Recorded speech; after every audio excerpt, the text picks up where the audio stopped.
Multiplication of vector.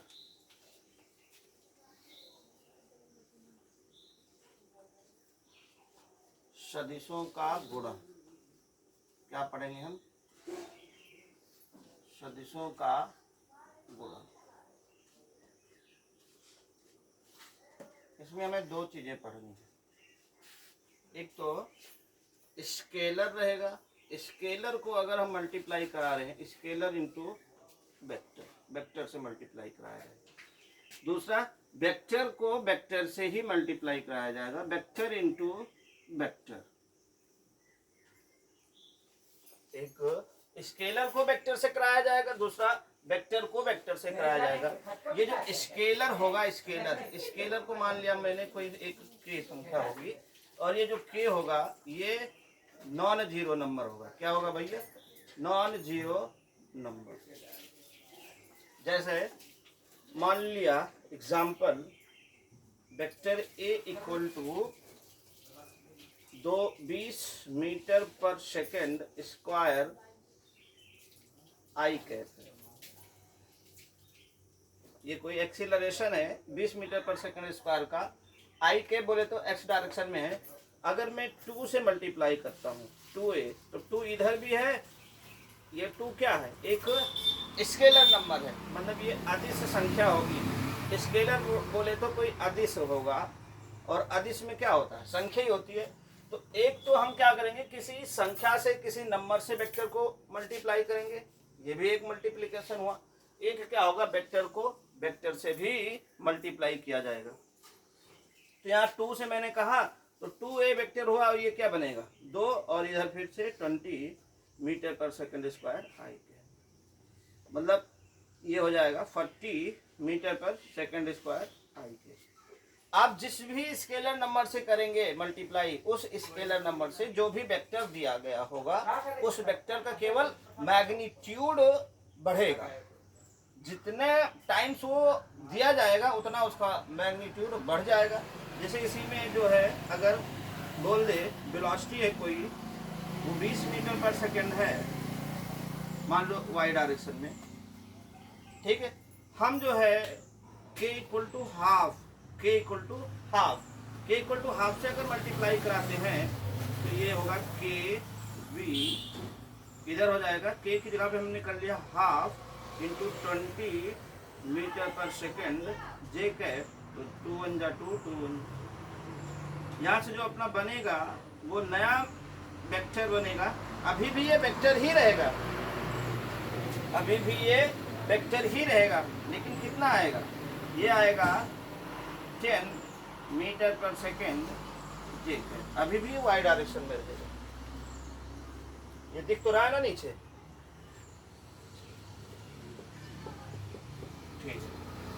तो scalar में हम किसी भी नंबर से जो है किसी वेक्टर को मल्टीप्लाई करते हैं।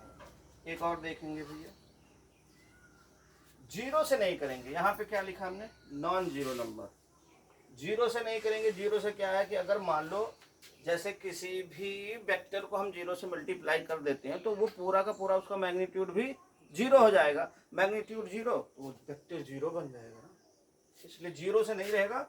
किसी भी नॉन जीरो नंबर से आप मल्टीप्लाई कर सकते हो। नॉन जीरो में आपका वो रेशनल नंबर टाइप से भी हो सकता है, फ्रैक्शन में भी हो सकता है, भिन्न जैसा भी हो सकता है, बटे वाला भी हो सकता है, होल नंबर भी हो सकता है। इसमें आप निगेटिव नंबर भी ले सकते हो। जैसे हमने बोला ये वेक्टर मेरा कोई है, ये क्या है? वेक्टर है। इसको मैं -1 से मल्टीप्लाई कर देता हूँ, तो अब ये वेक्टर क्या बन जाएगा? -a vector. और -a का मतलब होता है इसकी पूरी की पूरी डायरेक्शन चेंज हो जाएगी। अगर पॉजिटिव नंबर से आप मल्टीप्लाई कर रहे हो तो डायरेक्शन सेम रहेगी, मैग्नीट्यूड बढ़ जाएगा। अगर निगेटिव नंबर से आप मल्टीप्लाई कर रहे हो तो आपका मैग्नीट्यूड भी चेंज होगा और डायरेक्शन भी चेंज होगी। ठीक है, जैसे आप ले लो, मेरे पास है एक वेक्टर, ये नॉर्थ की डायरेक्शन है, ये 20 मीटर नॉर्थ है। क्या है? 20 मीटर नॉर्थ है। हमने -2 से मल्टीप्लाई किया इसमें, इस वेक्टर में। ये वेक्टर a बराबर है, vector a equal to 20 meter north. एक वेक्टर ए है जो 20 मीटर उत्तर की दिशा में है, मैं इसको के बराबर 2 से गुणा करा रहा हूँ, तो ये जो वेक्टर है वो वेक्टर अपना बदल जाएगा, ये वेक्टर बी बन जाएगा। क्यों बनेगा? क्योंकि अब माइनस है, माइनस के कारण जो भी वेक्टर है उसकी डायरेक्शन जस्ट अपोजिट होगी, तो ये नीचे की ओर हो जाएगा और 2 से मल्टीप्लाई होगा तो ये कितना हो जाएगा 40 मीटर साउथ। अगर आप माइनस साइन नहीं लगाते हैं तो डायरेक्शन बदल जाएगी, आप माइनस लगा के लिखना चाहते हैं। अगर आप यही इसे नॉर्थ डायरेक्शन में ही देना चाहते हैं तो ये बनेगा, माइनस लगा के आप 20 मीटर नॉर्थ लिख लो, अगर आप प्लस लगा के लिखोगे तो डायरेक्शन चेंज कर देंगे। इतनी बात समझ में आई भैया? ये है किसी नंबर को किसी वेक्टर से मल्टीप्लाई करने पर क्या मिलता है। ठीक, अब हम दूसरा देखते हैं, वेक्टर को वेक्टर से मल्टीप्लाई करने पर क्या होता है। वेक्टर इंटू वेक्टर, ये फिर से जाके 2 पार्ट में डिवाइड होता है। एक तो होता है वेक्टर को वेक्टर से मल्टीप्लाई किया भैया, सदिश को सदिश से गुणा किया तो क्या मिलता है। वेक्टर को वेक्टर से मल्टीप्लाई करने पर हमें कभी कभी ऐसा होता है कि स्केलर मिल जाता है। क्या मिल जाता है? Scalar quantity. और कभी ऐसा भी होता है कि वेक्टर को वेक्टर से मल्टीप्लाई किया, वेक्टर को वेक्टर से मल्टीप्लाई किया तो जो हमें मिलता है वो भी क्या मिलता है? वेक्टर मिलता है। बहुआ वेक्टर को वेक्टर से तो स्केलर मिलता है। एग्जाम्पल देखेंगे इसका, जैसे वर्क जानते हो भाई, वर्क कार्य, कार्य क्या होता है? कार्य अदिश राशि है ना, स्केलर क्वांटिटी है ना, तो लेकिन वर्क जो है क्या होता है? Force into displacement. देख भैया, फोर्स बल एक सदिश राशि, डिस्प्लेसमेंट विस्थापन एक सदिश राशि या वेक्टर क्वांटिटी। तो वेक्टर और वेक्टर को मल्टीप्लाई करोगे तो क्या मिलेगा? कार्य मिलता है, और कार्य होता है स्केलर या अदिश राशि। यहाँ पे देखो, एक होता है, एग्जाम्पल इसका भी देख लो पहले, एक होता है टॉर्क, बल आघूर्ण जिसे बोलते हैं। ये क्या होता है? डिस्प्लेसमेंट। ये क्या होता है भाई? Displacement into force. देखो भाई, फोर्स डिस्प्लेसमेंट यहां भी, डिस्प्लेसमेंट फोर्स यहां। अब देखो, है दोनों में वेक्टर वेक्टर है ना, लेकिन यहां पर वर्क मिला जो क्या है? स्केलर। यहाँ पे टॉर्क मिला जो है वेक्टर, मतलब इसमें दिशा होती है, इसमें दिशा नहीं होती है। तो इसको बोलते हैं वेक्टर इंटू वेक्टर, इसको बोलते हैं स्केलर। तो यहाँ इसको बोलते हैं डॉट प्रोडक्ट। क्या बोलते हैं? Dot product. क्या बोलेंगे भैया? Dot product. और यहाँ पर वेक्टर और वेक्टर को अगर मल्टीप्लाई करते हो और वेक्टर मिलता है तो यहाँ पे बोलते हैं इसको क्रॉस प्रोडक्ट। क्या बोलते हैं? Cross product. तो यहाँ पे आप लगाओगे डॉट और यहाँ पर लिखोगे क्रॉस। इसको आप लिखोगे अगर work equal to force vector dot displacement को डी से लिख दिया, एफ डॉट डी, इसको क्या बोलेंगे? और यहाँ पर क्या बनेगा? टॉर्क को लिखते हैं टाउ से, ये भी एक वेक्टर है इसलिए ऊपर वेक्टर लगा दिया। डिस्प्लेसमेंट को यहाँ पे हम लिखते हैं वेक्टर आर से, और ये फोर्स है क्रॉस। अब बात समझ में आई होगी। जब दो वेक्टरों का मल्टीप्लाई करने पर मिलने वाली क्वांटिटी स्केलर हो तो उसे हम बोलते हैं स्केलर प्रोडक्ट या डॉट प्रोडक्ट। इतने को क्या बोलेंगे? ये है अपना डॉट प्रोडक्ट। क्या है बउआ? इसको बोलते हैं डॉट प्रोडक्ट, या स्केलर मिलता है तो स्केलर प्रोडक्ट।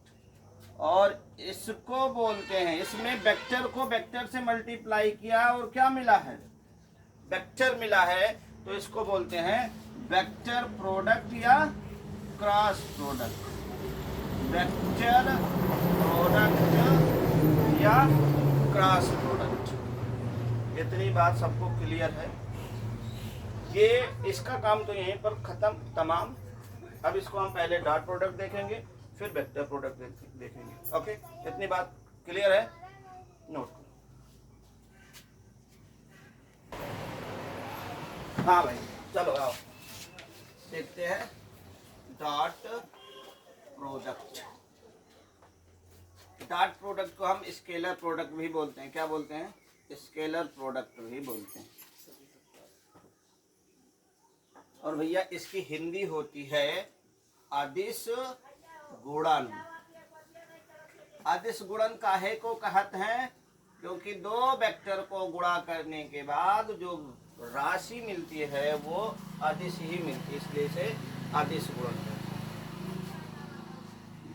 हैं। जैसे वेक्टर ए है, ये वेक्टर ए है और ये दूसरा वेक्टर बी है। भैया अपने पास दो वेक्टर हैं, वेक्टर ए और वेक्टर बी, इनके बीच का एंगल है थीटा।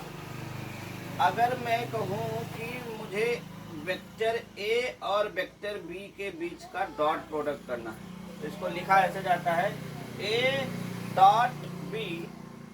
ये बनेगा, ये होता है mod of A mod of B into cos theta. ये होता है डॉट प्रोडक्ट। दो वेक्टर को अगर मल्टीप्लाई कराया जाएगा, कैसा? डॉट, तो दोनों वेक्टरों का जो मैग्नीट्यूड होगा, परिमाण होगा, उन परिमाण को गुणा कर लेंगे, मल्टीप्लाई कर लेंगे तथा उनके बीच का जो एंगल है उसकी कॉस साइन ले लेंगे। ठीक है, कॉस। यूपी बोर्ड के लिए डेफिनेशन बड़ी प्यारी है, सुनना। दो वेक्टरों का अदिश गुणन उन वेक्टरों के परिमाणों तथा उनके बीच बने कोण की कोज्या के गुणनफल के बराबर होता है।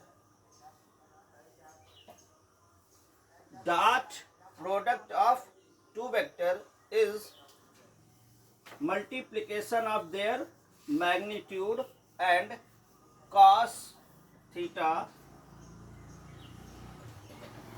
cos थीटा और उनके बीच के जो मैग्नीट्यूड है उनका मल्टीप्लिकेशन होता है डॉट प्रोडक्ट। ठीक है, यहां से एक चीज और देखना गौर से। ये लिखा है vector A dot vector B, A mod B mod cos theta. A B को हम केवल ए बी भी तो लिख सकते हैं, ए बी कॉस थीटा लिखा जा सकता है ना भैया। इस ए बी कॉस थीटा को हम दो शब्दों में लिखेंगे। बहुत सही चीज है, ये समझना सही से। इसको हम लिख सकते हैं बी, बी कॉस थीटा एक तरफ लिख लिया, और क्या लिख लिया? ए लिख लिया। ठीक है ना? और इधर क्या लिख लिया? ए कॉस थीटा लिख लिया, और क्या लिख लिया? बी। भैया ये अगर तीनों को मल्टीप्लाई करोगे तो ये तो आएगा, इसमें भी तो यही आएगा, बी कॉस थीटा ए कॉस थीटा बी। ध्यान से देखो, अगर इस वेक्टर बी का यहाँ पे बनाया जाए, ये वेक्टर ए है, ये वेक्टर बी है, इनके बीच का एंगल थीटा। अगर मैं तुमसे कहूं component of B, component of vector B in direction of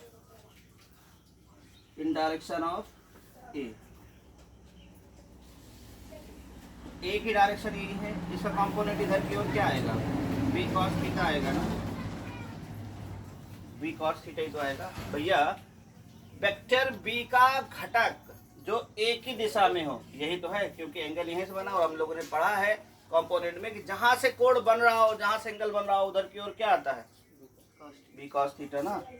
तो इस बात को हम क्या लिख सकते हैं? ए क्या है? ए डायरेक्शन बता रहा है ना, इस चीज को हम क्या लिख सकते हैं? बी कॉस थीटा क्या है, कंपोनेंट ऑफ बी है, ये है ना भैया, घटक है वेक्टर बी का। ये क्या है भैया, एक देखा आपको याद हो यार, हमने बताया था ये वेक्टर ए होता था, ये थीटा, तो इधर क्यों आता था ए कॉस थीटा, और ये क्या होता था ए साइन थीटा। ये और ये दोनों घटक ही तो होते थे, कंपोनेंट ही तो होते थे। तो यहाँ पर क्या है, ये इतने को अगर देखो तो ये क्या है, बी कॉस थीटा है, और ए लास्ट में लिखा है, इन तीनों को मिलाओगे तो ए बी कॉस थीटा बनेगा। और ए बी कॉस थीटा को हम ये भी लिख सकते हैं बी कॉस थीटा इंटू ए, और बी कॉस थीटा को क्या लिखा जा सकता है, component of vector B in direction of A. Last में ए लिखा है ना, लिखा है ना। तो एक तरह से ये क्या होता है, इसकी ये परछाई बन रही है। क्या बन रही भैया, परछाई। ये इसका प्रोजेक्शन है। क्या है, प्रोजेक्शन। वेक्टर बी ए पर कितना गिर रहा है ये बताता है डॉट प्रोडक्ट। अच्छा, कोई ये जरूरी नहीं कि बी ही ए पर गिर रहा है, ए को भी बी पर गिरा लो। इसको देखो ध्यान से, इस वाले को,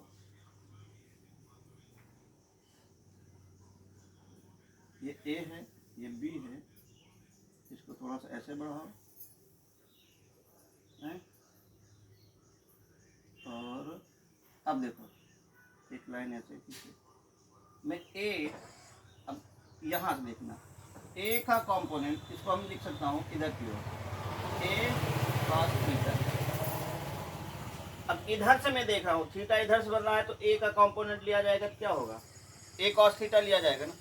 देखो इससे लोगे थीटा, तो इसका कंपोनेंट इधर की ओर आएगा बी कॉस थीटा। अब मैं थीटा इधर से ले रहा हूँ तो ए का कंपोनेंट आएगा ए कॉस थीटा। दोनों एक ही बात है, लेकिन कहने का तरीका अलग है। कैसे, यहाँ पर बी की परछाई बन रही होगी ए पर, यहाँ पर ए की परछाई बन रही होगी बी पर। ये ऐसे तो आके गिरेगा भैया, इसका कंपोनेंट आके गिरेगा, ऐसे घटक गिरेगा। मतलब ए बी कॉस थीटा को हम दो आसान शब्दों में कह सकते हैं। पहला आसान शब्द ये है कि वेक्टर बी ए पर कितना गिर रहा है। दूसरे शब्दों में हम कह सकते हैं कि वेक्टर ए बी पर कितना गिर रहा है। और इसको लिखने का तरीका है, देखो बी कॉस थीटा अलग लिख लो, ए बाद में लिखो, या ए कॉस थीटा अलग लिख लिया, बी बाद में लिखा। तो इसको हम क्या बोलेंगे, component of vector B in direction of A, in direction of A. या फिर आप लिख सकते हो in along to direction of A, मतलब एक ही दिशा में। इसको लिखोगे बी का घटक, बी का घटक ए की दिशा में, और यहाँ पे लिखोगे ए का घटक बी बाद में है तो बी की दिशा में, बी की दिशा में। या फिर ऐसे बोल सकते हो कंपोनेंट ऑफ